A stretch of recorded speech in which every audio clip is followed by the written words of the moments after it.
And good evening, everybody, and welcome to Going Nuclear, full-blown coverage of the land. I'm Ethan Greenberg, and alongside of me is my co-host, Mike Rasinski, back from a little bit of a break. So glad to have him here. We are part of Collectin' and Connectin', a good vibes community. Thank you for being here, Mike. How are you this evening, my friend? Doing good. Thanks for having me back on. It's been a while. Sorry for the long break, but started to get things sorted out with the next career moves and got some time back. So we're back. Happy to be back after the hiatus. Yeah, I'm so glad to have you back. Don't worry, you didn't miss much. It was a long, crappy Brown season. That's all you need to know. It was a very long, crappy Brown season, and more So of the same. So we are kind of, I don't know, we're back where we started. we 16 plus really are, years ago. aren't we? We really are just back where we started. Yeah, it's absolutely okay. I That's crazy. Someone's talking about going to the Thunderbolts games at the Coliseum. Wow, that is a blast from the past in the comments there. But we've got a great show here for you tonight. Again, thank you all for tuning in. Mike, glad to have you back in here with us, and we're gonna have some special guests here. We're gonna talk a little bit of Browns. We're gonna talk some Cavs, and we're gonna keep an eye on some Maction at the Mac Center as the our Kent State Golden Flashes host the number 25 Miami of Ohio Redhawks. So let's welcome in a couple of guests here. They've been on the show before, and last time they were on, it ended with someone shoveling snow. And isn't it great? We're gonna have snow again. Supposed to have snow again this weekend. Just no games to bet on, unfortunately. Yeah, unfortunately. Okay, yes. All right. Oh, look at this. Mike from the UK, he is in. He is ready to go. All right, let me pop these Good fellas to see you, on. Mike. Yes, Mike is the man. Hey, look who we've got here. We have got Camden and we have got Carter. Fellas, how are you doing this evening? And thank you for joining us. Doing pretty good. Yeah. You Nice, know, nice to have you in. Yeah, thank you. And just if everybody who doesn't remember, Camden is our resident Ravens expert and fan, and Carter brings a unique perspective to Browns fandom. From a 13-year-old. What we both have in common right now is we're both looking for coaches. Who would have thought both the Ravens and Browns looking for coaches at the same time? Oh And man, Steelers.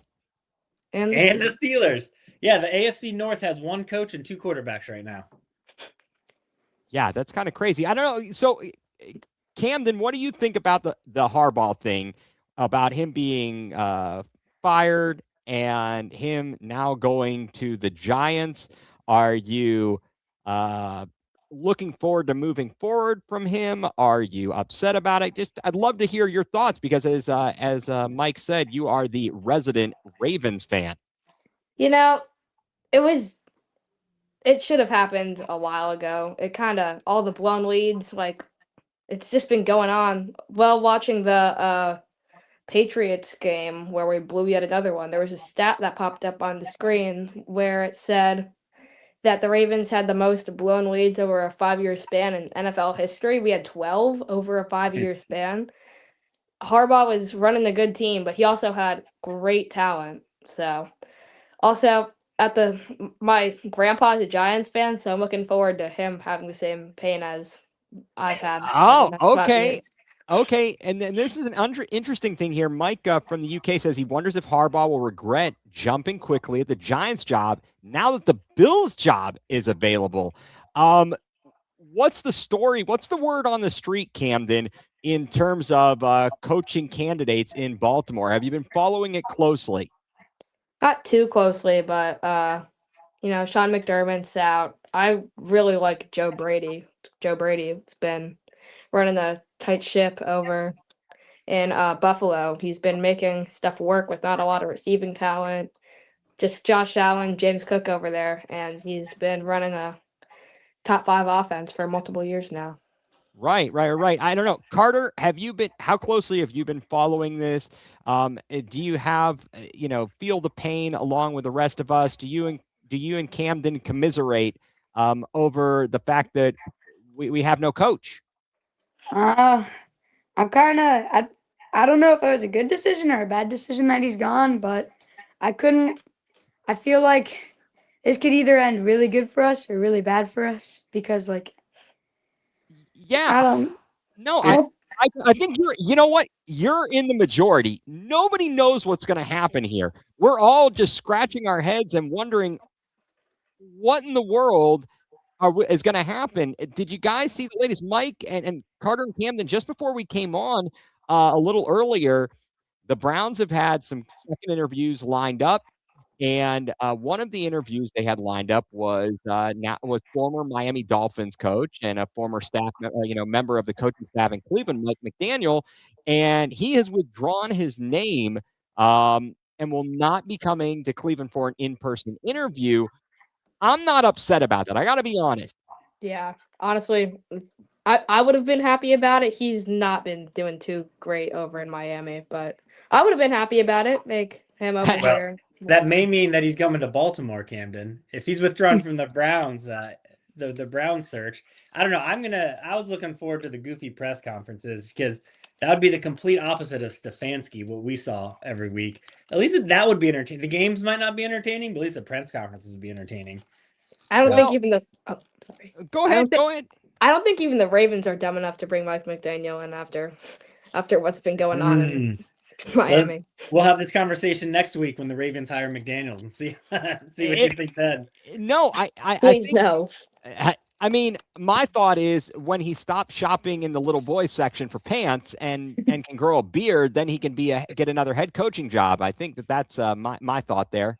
Well, here's the thing too. How attractive really is the Browns coaching job when you have the Steelers sitting out there, the Ravens, and the Bills now? We're gonna get whoever's left, I guess.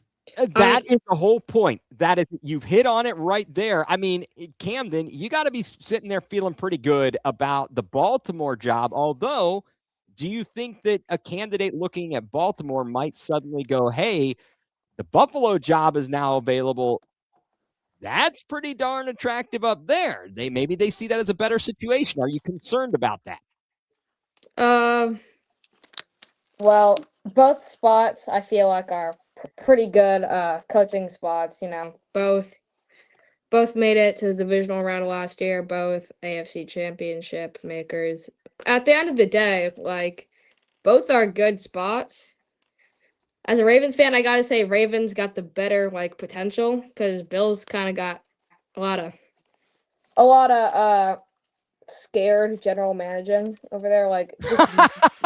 You're calling out the GM? Whoa! Hey now. They're not getting any receiver talent at this point. It's been. Oh, wait a second. Wait, I'm gonna have to ask you then. Well, what about the Ravens receiver talent? Where's that? We don't got a lot either, but you don't. Okay, there we go. We got Zay Flowers, who doesn't seem to know how to. He doesn't seem to know how to run forward, but other than that, he's a pretty good receiver. He fumbles a lot. At least he can catch the ball. We have receivers that can't even do Jerry that. Judy. So, Oh my gosh. I do have to ask you though, Camden. So the Browns did the Ravens a huge favor by beating the Steelers. We served it up on a silver platter for you. I don't want to talk about it. What happened? I don't want to talk about it, man. No, that was a tough loss. I mean, that was definitely a difficult one. How do you think Luke will recover from that game? I've heard there was a lot of nastiness from fans toward Luke. I mean, at the end of the day, just move on. One play out the window. Season's over. That was your rookie season. Just prove yourself next year.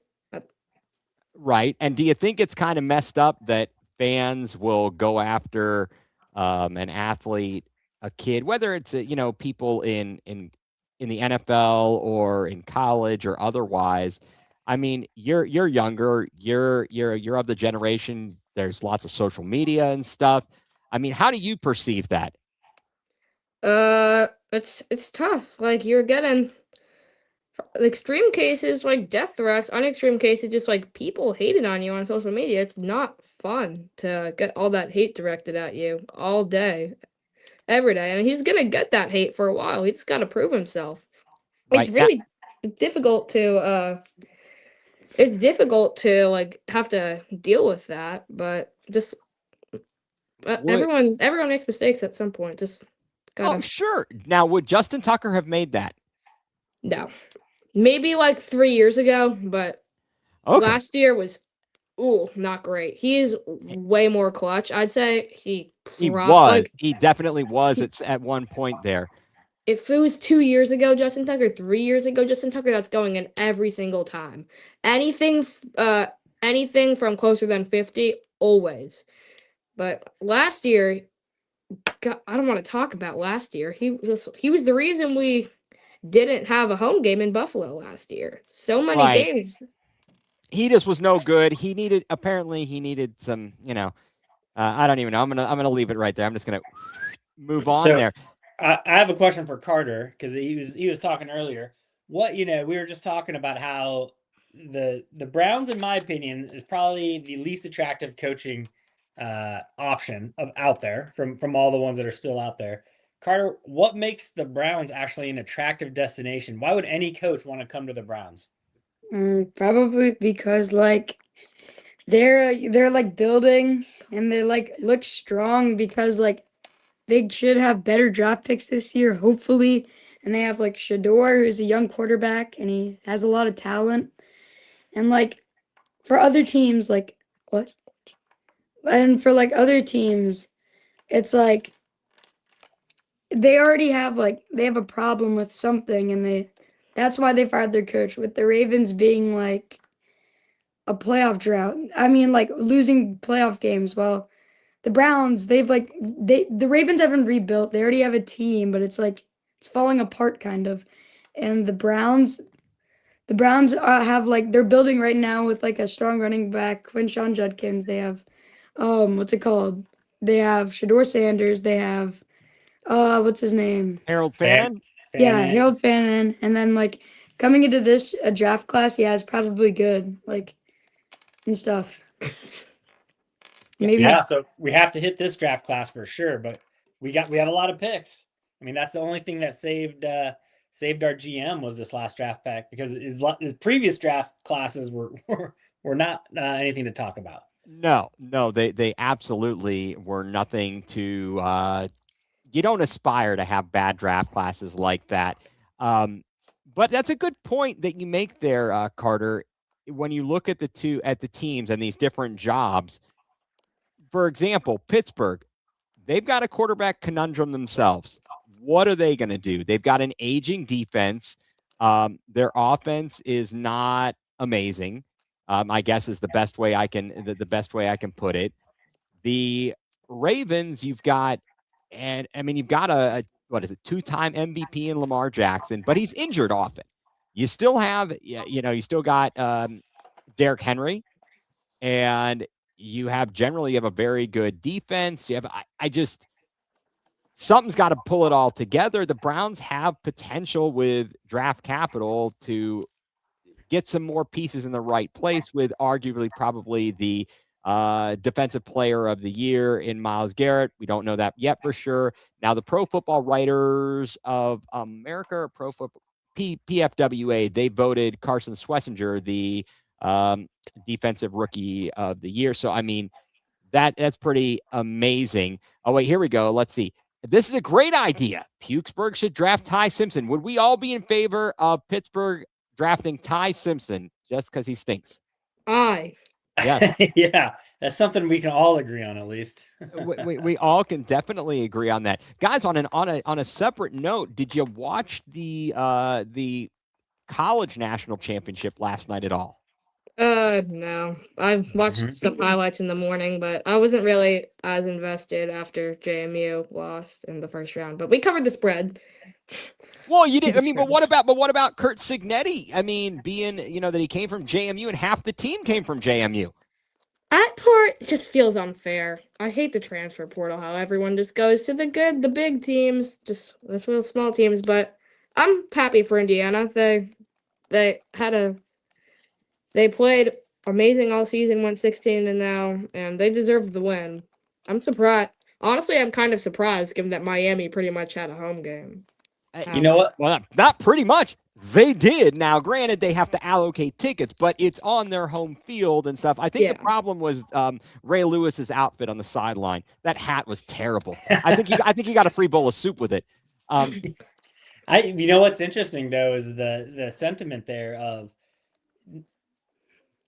the younger generation getting turned off a little bit with, I'm guessing, not only transfer portal, NIL, conference realignment. The playoffs, I think, was a great move by college football. It showed that a number 10 seed can make it. Miami never would have even, been an afterthought if it was still the 4-team playoff or let alone just the bowl games. But I wonder if college football is going to lose more fans with all these changes they've made, with no regulations about how much you can pay players, no regulations about transfers. It makes it less fun. That's my opinion, and it's interesting hearing it come from the next generation too. Right, absolutely, and yes, as Mike said, now Miami can go back to being irrelevant for the next 100 years, or Indiana, or both. Either way, I hope they're both irrelevant for a long time. Just as an update here, Mike, we are getting toasted in the at the Mac Center right now, 21-7. That's not so good, friend. It's like it's just like the Cavs in Oklahoma City. Oh, we'll get to that disaster later. That was at least we're not the Wizards. At least we're not the Wizards. That's true. Come on. Hey, but you know what though? For Wizards fans, you could say we didn't expect anything, and so you don't feel too badly about it. We didn't expect anything, and we got nothing. That's exactly like Browns fans. We expect nothing, we get nothing. It's a beautiful relationship there. Oh, this is good. I'm glad to see that Laura Bush has tuned into this show too. She tuned into the show last week, and she still is looking for a Venmo $35 to get a KFC family feast with a molten lava cake. Oh, well, there you go. All right.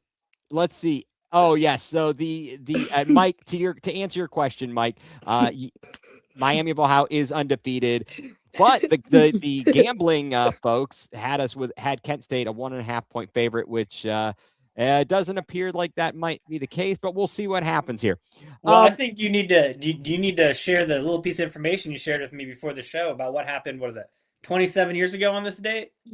Yeah, exactly. So Carter Camden, check this out. As as we show our old age here, 26 years ago, or no, 27. I forgot what year it is. 27 years ago today, January 20th, 1999, Kent State University hosted Miami of Ohio at the Mac Center when Miami of Ohio, believe they were ranked at the time. They had Wally Zerbiak on the team, and Kent State, in front of a big crowd at the Mac Center, took down Miami of Ohio, and ultimately they rematched in the MAC championship, and Kent State went dancing. Your dad, Carter, your dad and I were there, and your dad got to go to Boston. Yep, for the NCAA tournament. To see us lose to Temple, which sucked. Yeah. Couldn't make a stupid shot. Couldn't make a stinking shot. But the point being, amazing. It was just amazing that it was in fact happened 27 years ago today. I was reading some of your Carter. I was reading some of your dad's work for the Daily Kent Stater. It was fantastic. Oh, good. Wait, Laura Bush, she's in Beantown. Exactly. There won't be any beans from Kentucky Fried Chicken though. Anyway, so moving forward here. Laura Bush. Guys, what else George do you? Bush's wife. There we go. Yeah. But you guys have anything else? Any other football talk you guys want to lay on us? I guess I can go first. For all the head coaches that have been fired, especially in the AFC North, 1, 2, 3, just the Bengals sitting around. It's kind of shocking to me that Zach Taylor, is that his name? Yes, it is. But here, I'll tell you why he still has a job. Joe Burrow's getting him to stay, right? This is the reason he still has a job. Okay. I do not have the money. Okay. Mike Brown is notoriously cheap. They kept around their prior coach, a prior coach, Marv Lewis, for gosh knows how long, probably too long, because he won't fire people who are under contract. He doesn't want to have to pay them when they're not working for him and to then pay another person.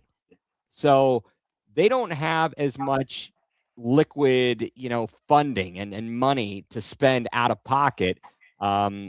and it makes it a little bit more difficult. They try and sell the TVs around the stadiums when they need to replace those around. They're like, hey, we'll sell some TVs. I mean, did you see they got fined, I believe, by the NFL? If correct me if I'm wrong. Rumor has it they got some sort of a fine toward the end of the season when it had snowed, and they didn't clear the seats off. They didn't get people, employees or others to come in and clear seats of the snow. I mean, Cincinnati, what do you expect? Well, right, exactly. So 17 years. Oh, and let's see, and Mike has said he would offer Laura Bush the bag of soggy potato chips that we've been discussing.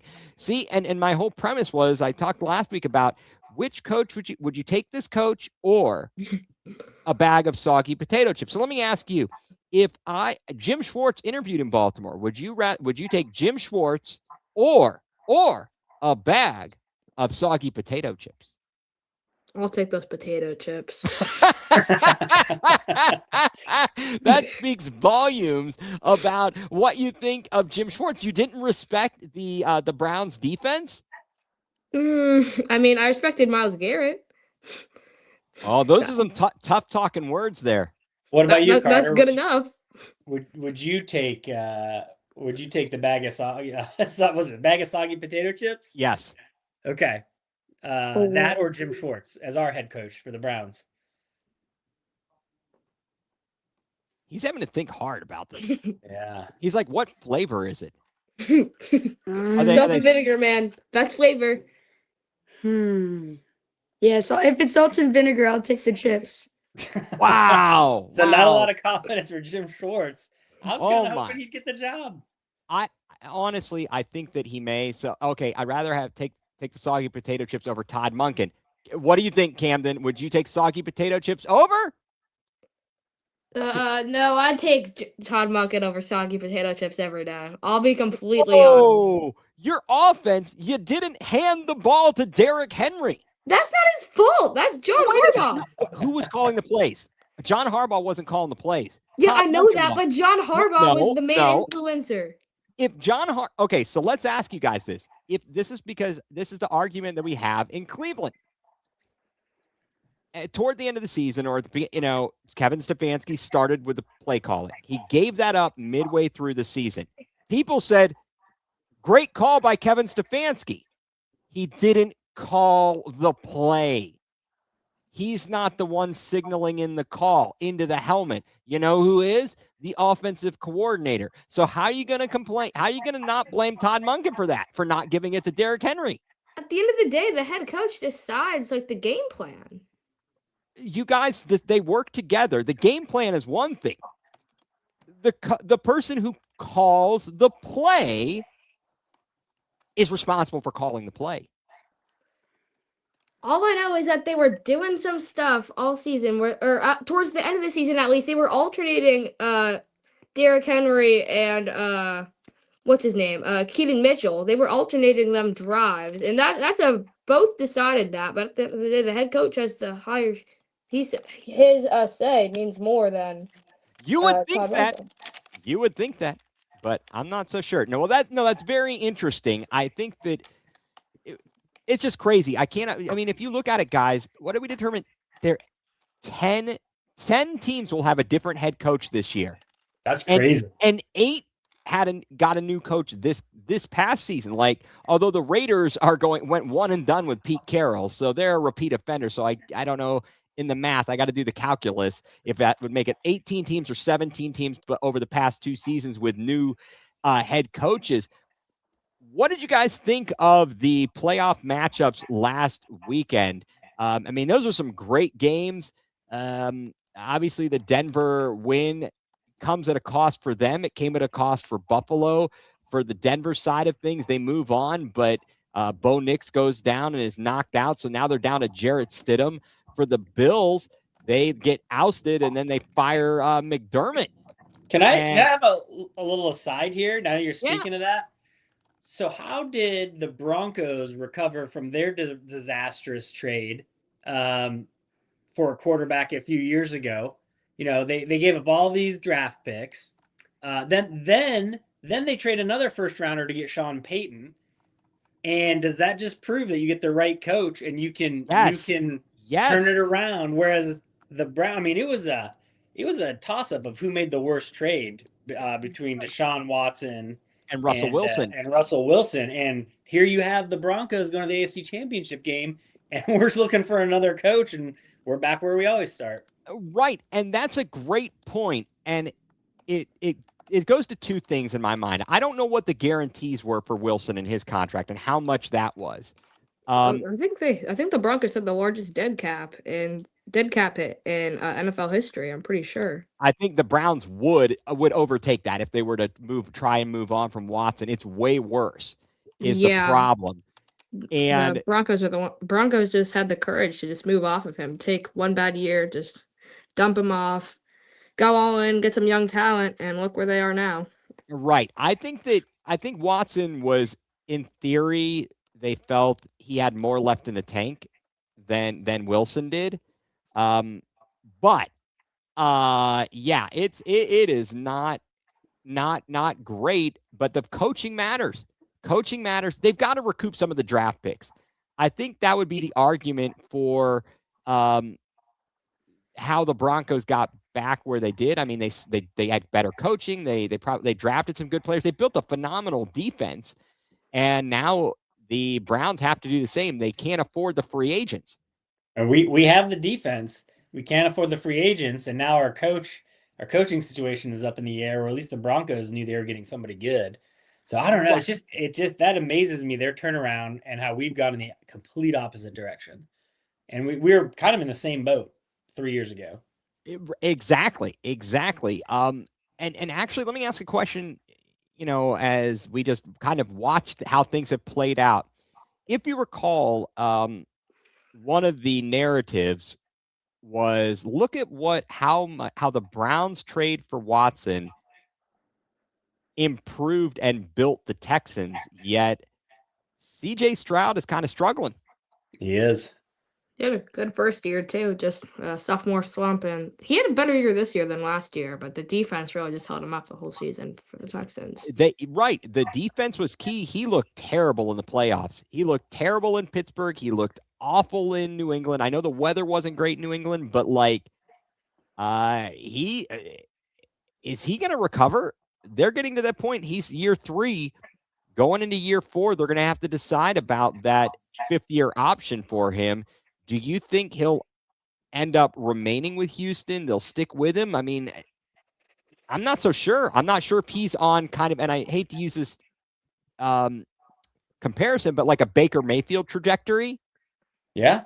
Well, I think you bring up some good comparisons too. And look at the teams still in the playoffs. You got the 2 AFC teams with young quarterbacks, up and comers, and then you got 2 NFC teams with both were retread quarterbacks for different teams. And they're so 4 different teams and 2 of they went in different directions. Young quarterbacks, they're succeeding, or you go the NFC route with older quarterbacks who've been on different teams and different situations, and they've revived their careers. Right. So, and the defense I would say has been kind of key here. I pulled this up. This was on Fox Sports. They had overall defensive ranking. Seattle was 6, the Rams 17, Denver 2, New England 8.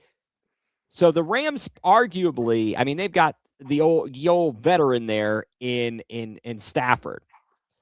But I mean, defense is key for all these other teams. For Seattle, Denver, New England, defense is the key. They don't need Hall of Fame level quarterback play.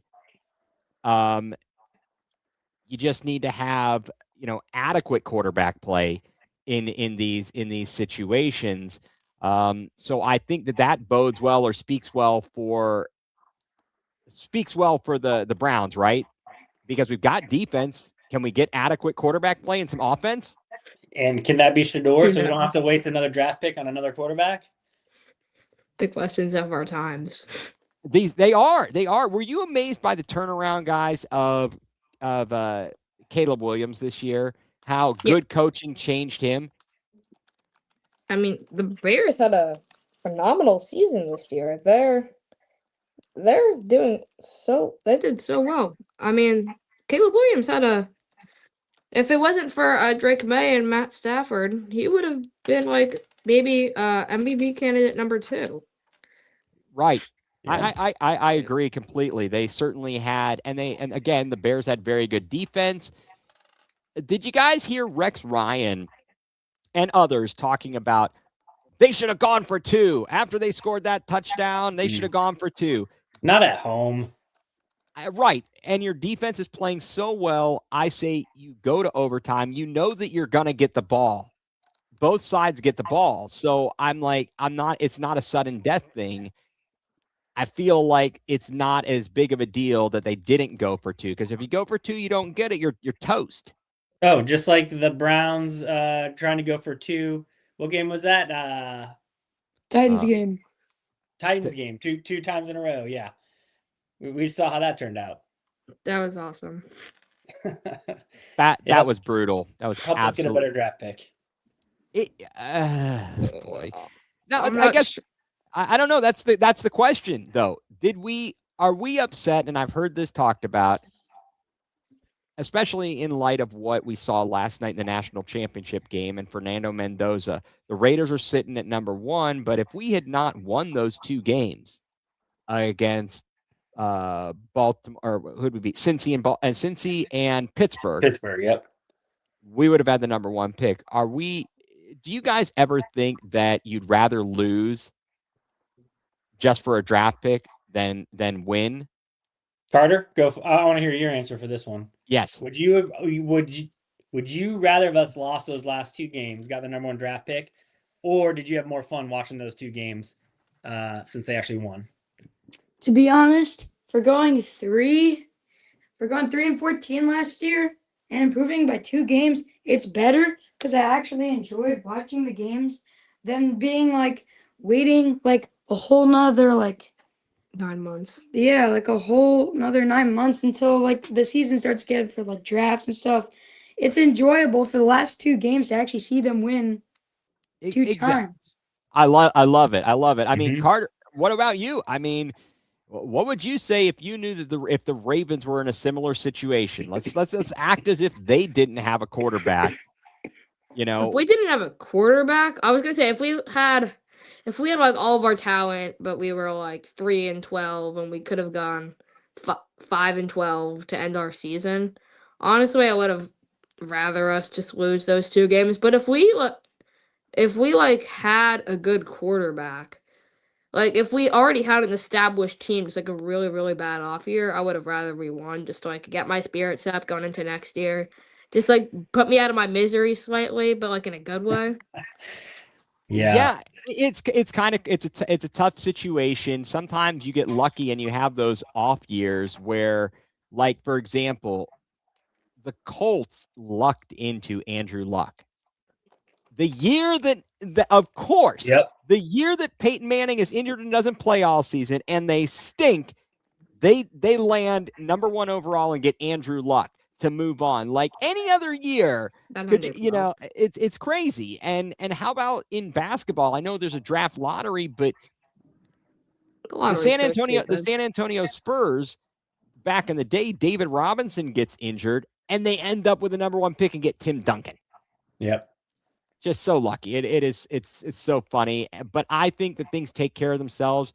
If you think about it, guys, last year, the Patriots, I believe, were in position to be the number 1 pick, and they won the final week of the season. Look where they are this year. Yeah, and who says, that number 1 pick is no sure thing anymore? No, absolutely not. Absolutely not. Yeah. All right, well, should we let the 2 youngins go?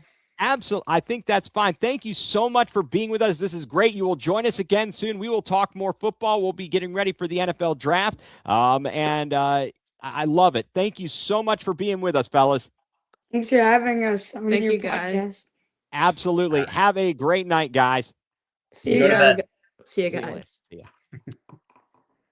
All right. Thank you so much. Now, Mike, thank you for arranging that. I am glad that we got to have the boys on. Can't wait to talk some more. No, it's great insight to hear people from other fan bases. and that's up. And here's a good question. I hope that Pukesburg doesn't luck into Arch Manning like next year. I don't know. Arch Manning is going to be Or the savior whomever. everybody thinks. Yeah, Or, yeah. whomever it is, they could have one of these terrible years, and then they end up with the next Hall of Famer. They're set for a generation. It has been nice to see Pittsburgh struggle with the quarterback situation too, just like we have. Yeah, the only difference is they're still winning. Yeah. But that's to their detriment because it sticks them right in the middle of the pack. And Mike, just to answer your question, not Mike from the UK, Carter is Mike's oldest son, and Camden is is Carter's friend from the neighborhood. He's a Ravens fan. They've both been on with us before. We had video of Carter having to shovel snow last year. It was fantastic. Yep, the bet between the Ravens and the Browns, which the Browns will lose almost every time. Almost every time, except we got to when take they points next year. I think so. I do think so.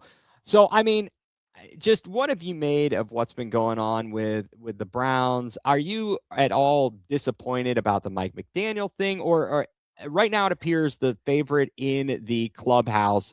It looks like it's either Udinski or Schwartz are kind of the leaders. So I'm serious when I say I think the Browns are just going to get whoever's left. I think, are the worst. Probably the least attractive destination for any team. Maybe the Raiders. They have the number 1 pick though. But then really, when you think about the Bills, Steelers, and Ravens, what coach is going to choose the Browns over them? So if we do have to go with maybe a less sexy hire, and it's between Udinski and Schwartz, I'll be honest with you, I'd rather have Schwartz. Okay, Udinski is 30 years old, offensive coordinator in Jacksonville, who's never called plays. You're going to have players older than him on the team. Okay, I don't even want to put him in that situation. That's not fair to him. And I know everybody's like, well, Sean McVay did it. I know. Every once in a while, there's an exception to the rule, and it works out, and it worked out for him. I don't see that happening in Cleveland with the mess that we have. I would rather have an experienced guy who knows the team, who's been a head coach before, who's older, who it looks like the majority of the players respect. So I would much rather have Jim Schwartz over Udinski. Right. Now, what if if the idea is that they bring in Udinski as the head coach and Schwartz as the D coordinator? No, I still don't like it. You want the veteran. I don't. Yeah. I could argue either way. I could go either way. I think I'm not saying that Schwartz is a perfect candidate.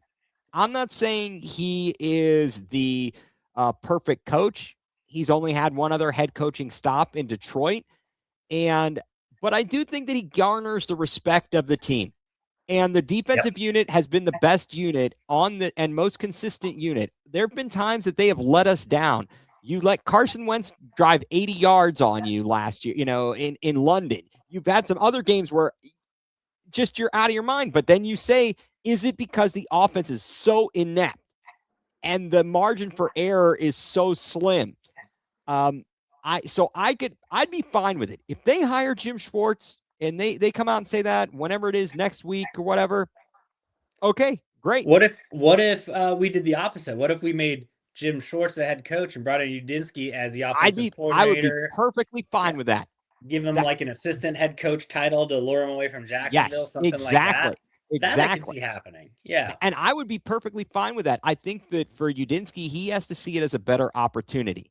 He has to see it going because would be going from offensive coordinator with no play calling duty. So what did they call them? They came up with this acronym on ESPN Cleveland for Tommy Reese at the beginning of the year. He was OCINO, offensive coordinator in name only. Oh God. Yeah.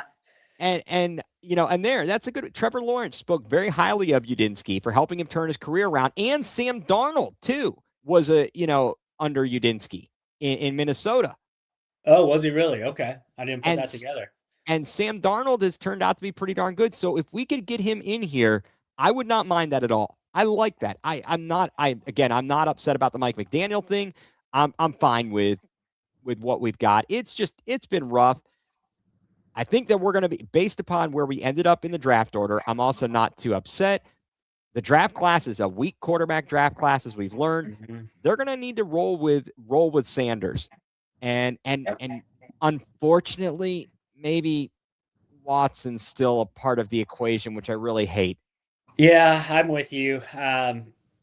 They were saying the reports are he was looking good in practice, but we've heard that before too. And then he comes out and just stinks up the joint. But while we're still on the coaching subject, what was your take on Stefanski getting hired so soon and then bringing Callahan back as his offensive line coach in Atlanta, and most likely bringing over our offensive coordinator, Tommy Rees, hiring him away from us? Thoughts on that? So he's assembling his old coaching staff in Atlanta, a coaching staff that didn't do great here. Yeah, good choice. Excellent. Other than Bill Callahan, have Tommy Rees. Great. You know what you're going to get when you go? You're going to go over to Atlanta, and you've got an old Kirk Cousins and an injury-prone Michael Penix, who's going to be coming off another injury. And that's another one. Can they please take Bubba Ventrone too? Yes, please. Please. So let him go anywhere but here. So yeah, that would be that would definitely be good. Sorry, it just saw it. Technology is great and weird at the same time. And I'm seeing things, and I'm seeing I have you get the calls every once in a while, and now I could see that I was getting a voicemail, and I'm like, You're multitasking. I'm not trying to. I'm not trying to. That's the thing. Update, everybody. I know that everybody's worried. I am, representing my KSU Golden Flashes here today. We are what? We're down 37-28 in the late in the first half. So we're hanging around. Well, look, the game started off. It was 9-0 Miami. Sure. All right, so we have a question here. I think find out if we can interview Shieldhouse after the NFC Championship game if they reach a Super Bowl. I believe so, Mike, because there is a bye week between the conference championship and the Super Bowl, I believe. Therefore, yeah, I think you're right. We can interview him, but we can't hire him till after the Super Bowl. Correct. And for us, I don't think he's the serious candidate that we would be looking to hire. I think it would simply be to interview him. So, we'll find out. That'll be an interesting twist and turn here. Have you just been shocked by all the coaching changes? Yeah. You know what else I wanted to bring up too? Not only just all the coaching changes, but in Cleveland, we've had 5 Coach of the Year awards in the last 5 years, I believe it is. Yeah. Two for the Tribe, 2 for the Browns, and 1 for the Cavs. And look where that's gotten us. Isn't that? It's amazing. It's amazing how. The only one that I'm still, is the Guards coach vote. He's done an amazing job, and he has yet to prove us wrong. He's only been there 2 years and won 2 Coach of the Year awards. But you have the Cavs, who are a mess right now after the great season last year, and who knows what we're doing. You've got the Browns, two Coach of the Year wins, and then we win eight games in 2 years, and the coach gives up play calling duties and takes it back and gives it up again. Just what a mess. We have all these great supposed coaches, and we can't do anything with it. It's amazing to me. It defies all odds. It really does. But I think I saw a graphic that talked about all of the coaches who've recently won Coach of the Years and how many of them are now have been fired. Yeah. It just, you win that 1 year, you strike, you get lightning in a bottle. Mm-hmm. And then it, kind of goes south after the newness wears off, and you got to be able to build. And that's really the, I guess, the key in all of this. So I think that, as you say that, let me just, to kind of close out our NFL playoff talk here. What are your thoughts? Do you have any predictions in the AFC and NFC championship games? What do you think? Sure. I think it's going to be real hard for the Broncos, just with Bo Nix out and Stidham. It's not like the Eagles back, 5-6 years ago. With Nick Foles.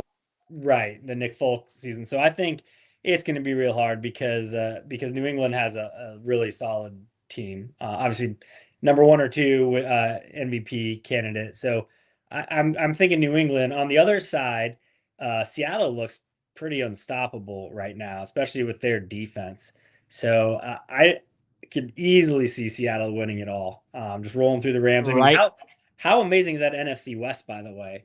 I That know that's crazy. What I mean, the NFC West turned out to just be so tough, and San Fran was just destroyed. They were killed by the yeah. injury bug. Yeah. I, Somebody told me that anytime we get a new pope, the Seahawks win or go to the Super Bowl. So oh, so this may be their year if it that's may true. be. Well, and it could be a rematch of Seattle and New England. Yeah. Yep. Or Seattle and Denver, wasn't it? Yeah, Seattle beat. So in the 2 years, right. the 2 year span, it went Seattle beat the snot out of Manning and Denver at that Yeah. Super Bowl in New York, and then the next year they lose to New England on that that interception at the goal line that Yeah. Wilson throws. That just crazy. Or the next year after, I don't want to get my Yeah. years too confused here, but you know what? So I'm in agreement with you on both of those calls. I definitely think it's going to be. We're probably looking at. I'm thinking it's going to be New England and Seattle. I mean, Stafford's tough, but man, that playing in Seattle and that defense. Yeah. So I've been to a couple Seattle games up there. That's no Oh joke. wow, That 12th man. That is a great stadium, by the way. So wow. yeah, that is going to be a factor for sure. Wow, crazy. Well, I hate to do it, but we're going to have to move on and talk about another sad franchise, one that's a little bit more disappointing this year, at least, because of the expectations. The Cavs are letting us know that they're not for real, in my opinion. Yeah. What happened? All I can say is, okay, is it the injury bug, or is it just that the mentality and the guys aren't putting in the effort? Because that's all I can come up with. I think we've forgotten to play defense. We've forgotten how to play defense. I wonder if the carryover from last year, because they were before we hired, why am I blanking on the coach's name? Atkinson? Atkinson. We were a defensive oriented team, and Atkinson was supposed to bring, creative offensive creativity with this talent, which he did, and they still had the defensive foundations. I wonder if that's now we're a year removed from that. If that has something to do with it. We're not having the focus on defense anymore because we're still scoring a ton of points, but we can't stop anybody. And whether that be because of the injuries, and I think it's more than just the injuries. I think it is coaching on some level and not putting an emphasis on that. How much of it was, though, losing some of the assistants we lost? We lost Damari Probably. Carroll and Jordan Ott, because Ott went to took the coaching job. Whomever it was that took the coaching job in Phoenix took Damari Carroll with him. Yeah. Wait a second. What? This cannot. No, that's not right. I thought that was something else. Yeah, there's no way he did not. I'm sure I would have known about these things. But anyway, okay, I'm just checking the news here, making sure, because that's ridiculous. Yeah. All right, moving forward here, or looking at that. I guess yesterday was disgraceful, as per the usual. Yeah, and it did. It almost seemed like they just they hung around for a bit, and then once they got down by like 12 points, it just was. It was over. It was over. I mean, and I even turned it. I looked after halftime because I gave up, and I look. I'm like, oh, hey, we're within 10, 92-82, and then all of a sudden it was like back down by 20 points. I'm like, get out of here. This is garbage. This is complete garbage. I cannot, because one, that, like, even if you have DG, he helps on the offensive end, but he's kind of a target on the defensive end. Sam Merrill, as tough as he plays, and I love his effort, they're still going to be looking to take him hard, on the defensive end. They're going to take him to task. I guess that this is brutal. Yeah. The only silver lining I have, and I hope this holds true, this is a glass half full, is that some of our younger guys are getting some good playing time, and we're starting to see like Naquin Tomlin, some Thomas Bryant, some Craig Porter. They look like legit rotational players, and if we can get some of our starters back in the playoffs, have these guys actually be contribute, because I think last year we did not use our bench enough in the playoffs, and if Atkinson will actually start using the bench in the playoffs, maybe this could help us. Right. We'll You see. can't have a Ty Jerome happen. Ty Jerome Nope. fell off a cliff in the playoffs, and then once you started getting the injuries, we were hosed. Yeah. You had, because if you think about it, the Indiana series. So first of all, Miami was a joke, and the Indiana series, you immediately get, as we talked about with Tim Alcorn, Mobley lands on the dude's foot, rolls his ankle. DeAndre Hunter gets his hand injured, right off the bat. Then Garland was still injured, misses the first 2 games. He comes back. He wasn't ready to play. He shouldn't have been. He did his best. So I give him credit for that. I mean, that was no joke what was going on there. But you can't tell me that getting Max Strus back is going to solve all that ails us. No. What's happened to Hunter, by the way? He has had a rough go of it. It has not been year. It has been very rough. It seemed like at the beginning of the year he was all right. He was kind of hitting his shots. He was doing okay, and then it wasn't. Yeah. And then it wasn't. And Lonzo Ball, he's been a disappointment. So actually, great. Please, can you please send Isaac Okoro back? I think they swindled us. Isaac Okoro's stats. 8 now, granted, he's playing, a goodly amount of minutes. He is averaging 8.6 points a game, 2.8 rebounds, 1.5 assists, shooting 47.4% from the field, 33% from beyond the 3-point arc. Lonzo Ball, on the other hand, 4.9 points, 3.9 rebounds, 4.1 assists, 30.4% from the field overall. And I believe I saw he is shooting 27.1% from 3. And 2 things here. One is that, yes, I will take the soggy potato chips. Yes. And Max Strus isn't going to help the defense struggling to hold teams under 110 points. I don't see it unless it fixes the rotation. I am loving Jalen Tyson. Yeah, that, sure. Another guy that's getting a chance to prove himself, and he's doing it. Absolutely. He is doing a fantastic job out there. I mean, an amazing night on Friday night in Philadelphia. Just unreal. He was unconscious, and the way that in the closing moments, he's the one who ends up with the ball and makes attracts the defense and makes the dish to Mobley to dunk it home. The only saving grace is that the Eastern Conference kind of is a mess. I know that Detroit is way out in front, but they're kind of unproven. We'll have to see what happens. I shouldn't doubt them. I mean, JB's got him playing well. So is this one of those, just like LeBron said, just get me to the playoffs and, I'll take it from I'm there? not. Yeah, I don't. It doesn't feel like it does it. No. We don't have LeBron on this team. No, we don't. I mean, I love Mitchell, but he's not LeBron. And the other guys that were on that team, Kevin Love and Kyrie. Sorry, I don't know that we have Kevin Love and Kyrie on this team after Donovan Mitchell. I mean, it's like Mobley is completely disappointing. He is such a disappointment. So a good question. Where's Giannis going to go? That's a great question. He's going to be gone. He's leaving. He will ask out of Milwaukee and figure a way out of there. They might even be more of a disappointment than the Cavs are.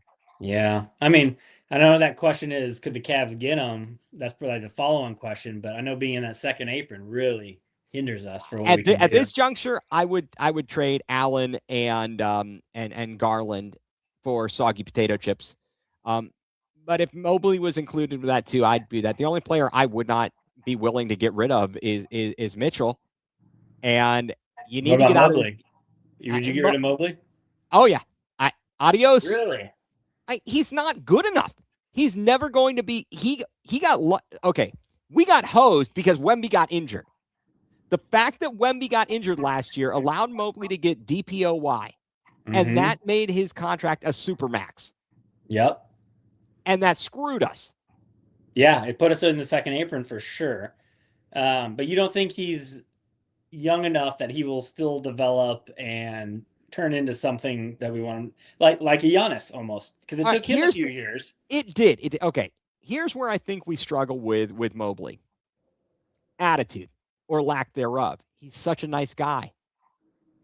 I don't ever see him getting mad. He doesn't stand up for himself. He doesn't. Last year, when they were talking about Defensive Player of the Year, he was like, kind of mumbles and not.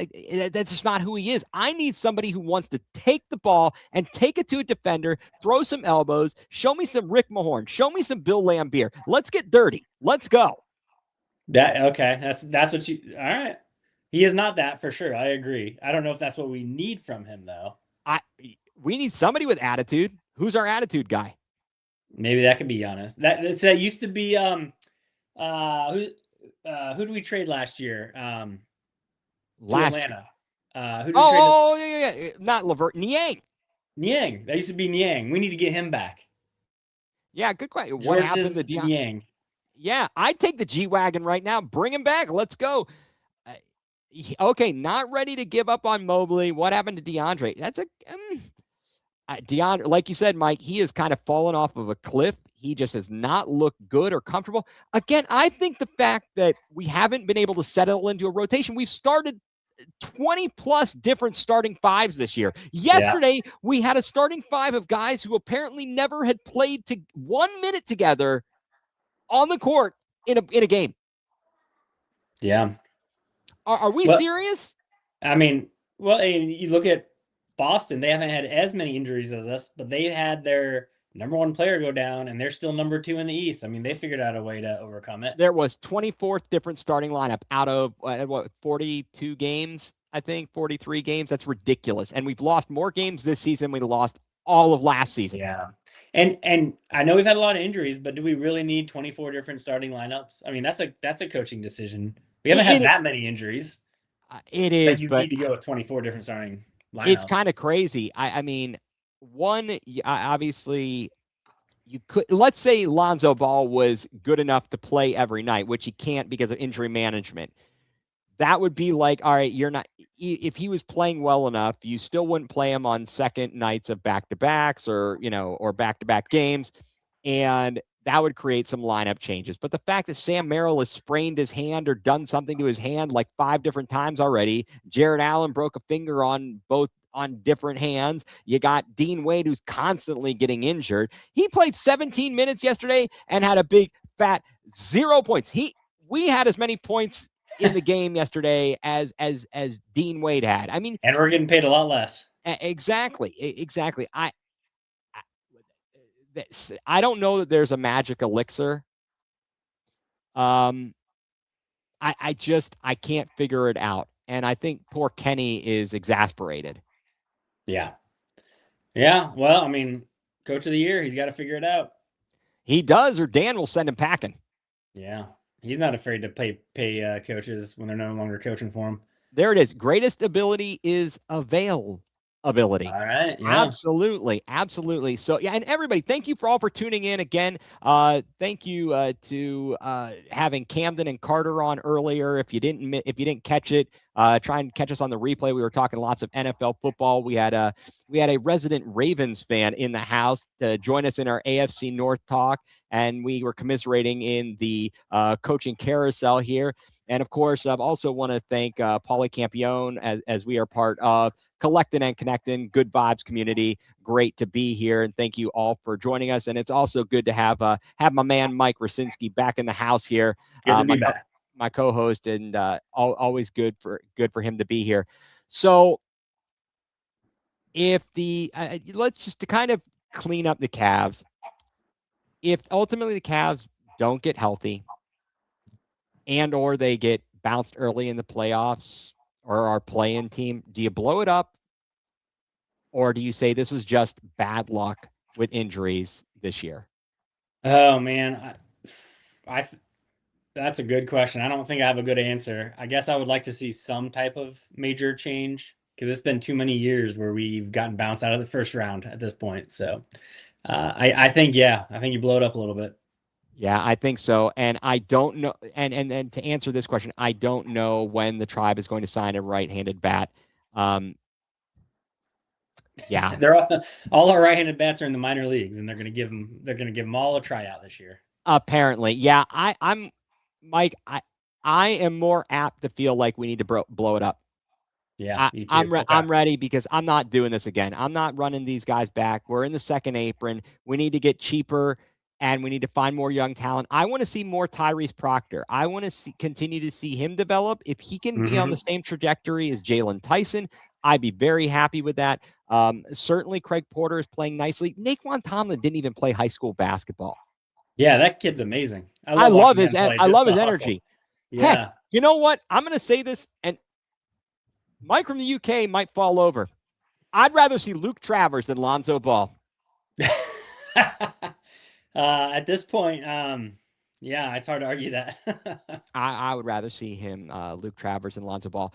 So with all that, we've gotten it all out of our system. A good deep cleanse here. There you go. It's a good deep cleanse, Mike. 4 years is long. Figure it out. Can't get fifth season with the same four. I agree. I absolutely agree. So with that, Mike, I'd love to know, is anything, what's got you going nuclear this week? So we've kind of already hit on it, but I'm going to go back to this whole state of college football right now. The college playoffs were actually pretty exciting. They were fun games to watch. I love what they did there. But you had this Indiana team that the only reason they made it and won it is because they had a bunch of sixth-year seniors, a bunch of transfers, essentially bought their team. And they're playing within the rules. Nothing wrong against it. They're adapting to the game better than other teams are adapting to the game. So give them credit. But for me personally, it takes the fun out of it. It takes the amateurish out of the sport. And I would rather just watch the NFL where I know what everybody's getting paid. And I know there's a salary cap. And I know there's limits on trades and free agents signing and all this stuff where none of that exists in college anymore. And it's kind of the Wild West. And it takes away a lot of the fun that the college football playoffs had instilled in the sport. So that's what's got me going nuclear right now. No, that's a great one. Well, yeah. Well, wait a second. That's good. At least, it means. Well, I don't even know who's in the SEC anymore. I don't even know who's in the Big Ten anymore. Well, that is true. That is kind of craziness. The realignment is also a mess and a disaster there. Well, Mike, what has me going nuclear today is technology. Why can't things just work? Why is it that the simplest solutions are not that simple?